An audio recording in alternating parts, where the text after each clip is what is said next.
Xin giới thiệu với các bạn, đây là dòng máy cắt 2 đầu 09S cao cấp với hệ thống chuyển góc thông minh.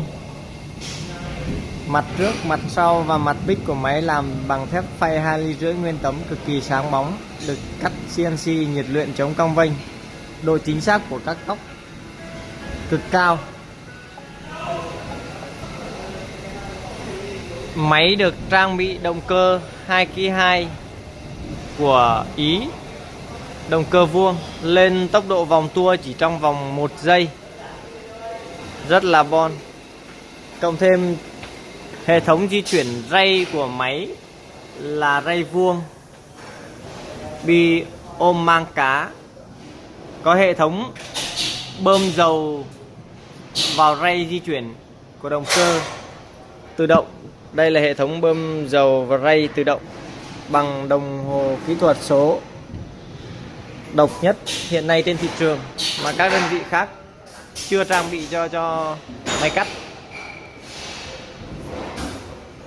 Hệ thống bảng điều khiển cực kỳ dễ dàng sử dụng và cực kỳ dễ sửa chữa thay thế trong những trường hợp có sự cố xảy ra. Ray của máy là ray 40 và có thể được trang bị thêm khóa hơi tự động. Nắp chụp lên xuống theo phương thẳng đứng. Nắp chụp lên xuống theo phương thẳng đứng. Ray di chuyển là ray vuông mang cá, cực kỳ chất lượng. Đây là hệ thống điện của máy, có hệ thống truyền điện 220V về 24V cho các van điện từ sử dụng.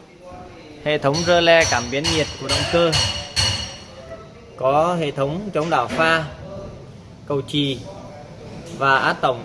Đây là hệ thống quạt làm mát cho động cơ, cho thiết bị điện. Tổng thể phía sau có bít tông chuyển góc, được làm lớn hơn so với các dòng cũ và truyền thống. Góc chuyển nhẹ nhàng hơn, độ chính xác cao hơn. Dây hơi và dây điện được bọc ruột gà, đặc trưng của các dòng máy cao cấp hiện nay. Dây của nó là xích sắt luôn.